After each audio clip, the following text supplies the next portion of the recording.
Hey, hello everyone, good morning and welcome back to my channel NM's Diary। তোমরা request করেছিলে যে ক্যাটারেট register, সিব্যাক register আর EDD register আমি কিভাবে maintain করি সেটা তোমরা দেখতে চাও। আজকে চলে এসেছি সেই ভিডিও নিয়ে। তো তোমরা ভিডিওটা স্কিপ না করে পুরোটা দেখো আর আমাকে অবশ্যই কমেন্টে জানিও ভিডিওটা কেমন লাগলো।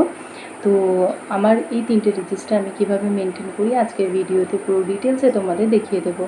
আর হ্যাঁ, আর যদি অন্য কোনো রেজিস্টার তোমরা দেখতে চাও আর যদি কোনো কোয়ারিজ থাকে তাহলে আমাকে অবশ্যই জানিও, আমি সেগুলো জানানোর চেষ্টা করব অবশ্যই। তো শুরু করছি আজকের ভিডিও, দেখতে থাকুন। তো যে কোনো রেজিস্টার শুরু করার আগে সবার আগে মনে রাখতে হবে যে রেজিস্টারটা যেন আমার কভার করা থাকে। আমার এই রেজিস্টারটা কভারটা নষ্ট হয়ে যাওয়ার কারণে আর আমার কাছে এখন আপাতত কভার নেই, আমাকে নতুন করে কিনে আনতে হবে আর তারপর আমি রেজিস্টারটা কভার করব, তাই এই রেজিস্টারটা কভার করা নেই। কিন্তু যে কোনো রেজিস্টার অবশ্যই কভার করা থাকবে। প্রথমে তার হেডিং থাকবে, তোমার সাবসেন্টারের নাম থাকবে, কোন সেশনের রেজিস্টার সেটা মেনশন করা থাকবে আর এটা তোমার কত নম্বর রেজিস্টার সেটা মেনটেন করতে হবে। এবার চলে আসি রেজিস্টারের ভেতরে কী কী কলাম থাকবে। একটা গুরুত্বপূর্ণ কথা হচ্ছে যে কোনো রেজিস্টার শুরু করার আগে সেই রেজিস্টারটাকে সার্টিফাইড করাতে হবে কোনো এমওকে দিয়ে। তো আমাদের পিএসসির এমওকে দিয়ে আমি সমস্ত রেজিস্টার সার্টিফাইড করিয়ে নিই। এই হচ্ছে লেখাটা এরকম থাকবে, this is certified that it is a সিব্যাক রেজিস্টার, তারপর এমও সিগনেচার থাকবে। এরপর চলে আসি আমি রেজিস্টারে কী কী কলাম মেনটেন করি। তো দেখো, প্রথমেই আমি সিব্যাক রেজিস্টার উপরে লিখে রেখেছি, তার নিচে আমার সাবসেন্টার কোন ভিলেজের আমি ডিটেলস তুলে রেখেছি সেটা লিখে রেখেছি। আমার এটা ভীমপুর বলে একটা ভিলেজ আছে, সেই ভিলেজের আমার এটা সিব্যাকের নাম তোলা আছে, তাই সেই ভিলেজের নাম দেওয়া আছে। তো আমার একটা ভিলেজের আন্ডারে আমার কতজন 30 বছরের ওপরে মানুষ আছে তার সমস্ত নামের লিস্ট এখানে তুলে রেখেছি। তো প্রথমেই আমি দিয়েছি সিরিয়াল নাম্বার, তারপর দিয়েছি নাম আর তারপর দিয়েছি তার বয়স কত আর তার কবে সিব্যাক করা হচ্ছে সেই ডেটটা। তো আমার একটা এরিয়াতে আমার একটা ভিলেজে প্রত্যেকটা বাড়ি অনুযায়ী এখানে সব 30 বছরের ওপরে যাদের নাম আছে, বয়স আছে, তাদের এখানে নাম তোলা আছে। এরপরে তাদের যখন সিব্যাক করা হবে তখন প্রতিটা ডেট অফ সিব্যাকে তাদের নাম ডেটটা উঠে যাবে।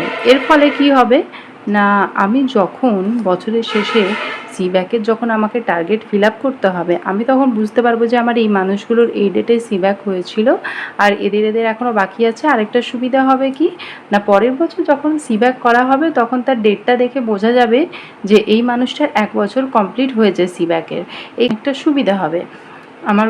সেকেন্ডলি আমি চলে আসছি ইডিডি রেজিস্টারে। এই রেজিস্টার দেখো ওপরে আমার কভার দেওয়া আছে, তার ওপরে হেডিং করা আছে, এটা ইডিডি রেজিস্টার। আমার সাবসেন্টারের নাম দেওয়া আছে, 2022 সাল থেকে এই খাতাটা শুরু হয়েছে আর এখনও শেষ হয়নি, তাই এখন 2022 থেকে দেওয়া আছে। এটা খাতাটা শেষ হলে সালটা মেনশন করা হবে। এটা আমার রেজিস্টার নাম্বার 1। তো ইডিডি রেজিস্টারে প্রথমেই আমি দেখাই যে আমার এমওকে দিয়ে খাতাটা সার্টিফাইড করানো আছে। যে কোনো রেজিস্টার যদি সার্টিফাইড না করাই তাহলে কিন্তু সেটা রেজিস্টার হিসাবে গণ্য হবে না। এরপরে আমি চলে আসি সোজা কলমে। ইডিডি রেজিস্টারে আমি কী কী কলাম মেনটেন করি। তো আমি এখন জুন মাস চলছে, জুন 25-এরই আমি একটা দেখাচ্ছি যে আমি খাতায় কী কী মেনটেন করেছি। সো প্রথমেই দিয়েছি সিরিয়াল নাম্বার, তারপর দিয়েছি কার্ড নাম্বার। আমরা এমসিবিসি মাকে যে কার্ড নাম্বারটা দিই সেই কার্ড নাম্বারটা এখানে তুলে রেখেছি। এখানে এমএস আইডিও লেখা যেত, বাট আমাদের খোঁজার সুবিধাতে আমি কার্ড নাম্বারটাই দিয়েছি। এরপরে ভিলেজ দিয়েছি আর তারপরে আছে নেম অফ প্রেগনেন্ট ওমেন, এরপরে আছে এলএমপি, ইডিডি আর তারপরে আছে place of delivery, date of delivery. আচ্ছা, এবার ব্যাপারটা বলি যে জুন 25 আমার যখন কার্ড হলো, কার্ড হওয়ার পর আমি ইডিডিটা পেয়ে গেলাম। সো ইডিডি ওয়াইজ আমি এই খাতাটা করি। আমার প্রত্যেকটা মাসে এই যে জুন 25, জুলাই 25, এর পরের পেজে থাকবে আগস্ট 25, তারপরের পেজে সেপ্টেম্বর 25, এইভাবে প্রতি মাসের একটা করে পেজ থাকবে। আর আমার এই মাসে যে জুন মাসে জটা ইডিডি আমি সেই নামগুলো এখানে তুলে রাখবো। এরপরে আমি দেখব যে আমার এদের ডেলিভারি কবে হচ্ছে, কোথায় হচ্ছে। তো এটার সুবিধা কি হবে, যেমন দেখো এই মাটার আমার ইডিডি রয়েছে 9/6/25-এ। তো এর এখনও বাচ্চা হয়নি তাই তুলিনি, যখন বাচ্চা হয়ে যাবে আমি তখন ডেটটা তুলে দেবো। এরপরে আছে 11/6/25, 17/6/25, 25/6/25, 28/6/25। তাহলে আমি কি পেয়ে গেলাম যে এই মাসে আমার কটা মায়ের ইডিডি রয়েছে আমি কিন্তু সহজেই এই খাতা থেকে পেয়ে যাব। এই খাতা এই কারণেই করা।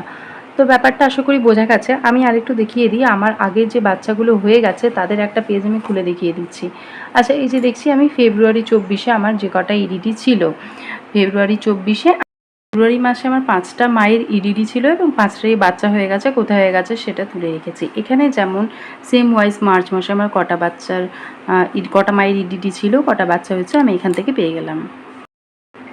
নেক্সট চলে আসি ক্যাটারাক্ট রেজিস্টার। ক্যাটারাক্ট রেজিস্টার এই যে ওপরে হেডিং করা আছে, এর ওপরে আমার কত নম্বর রেজিস্টার এটা সেটা মেনশন করা আছে। সাবসেন্টার নাম আর 2021 সাল থেকে খাতাটা শুরু হয়েছে সেটা মেনশন করা আছে।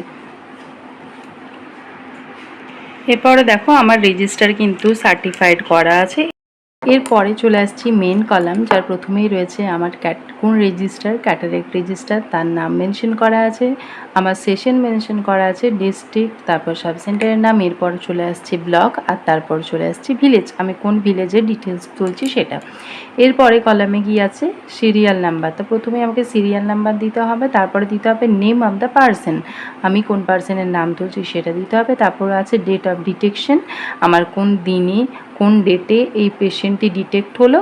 এরপরে আছে ফাদার্স নেম বা হাজব্যান্ড নেম, তারপর আছে ডিটেল অ্যাড্রেস, তারপরে আছে এজ, তার বয়স কত, তারপরে আছে সেক্স, অ্যান্ড তারপরে আছে ক্যাটাগরি কি, সে জেনারেল, এসটি না ওবিসি বা এসসি, তার ক্যাটাগরি কি এটা মেনশন করতে হবে। এরপরে আছে, এই ছিল আমার ক্যাটারাক্ট রেজিস্টারের কলাম যেটা আমি তোমাদের দেখালাম। তো আজকের ভিডিওতে আমি দেখালাম যে আমি এই রেজিস্টারগুলো কীভাবে মেনটেন করে থাকি। তোমরা অবশ্যই জানিও ভিডিওটা কেমন লাগলো, কারো যদি হেল্পফুল লাগে তাহলে অবশ্যই কমেন্টে সেটা জানিও। আর ভিডিওটা যদি ভালো লেগে থাকে একটা লাইক করতে আর কমেন্টে জানাতে, আর চ্যানেলটাকে সাবস্ক্রাইব করে পাশে থাকতে ভুলো না। দেখা হচ্ছে পরে কোনো ভিডিওতে। আজকের মতো টাটা।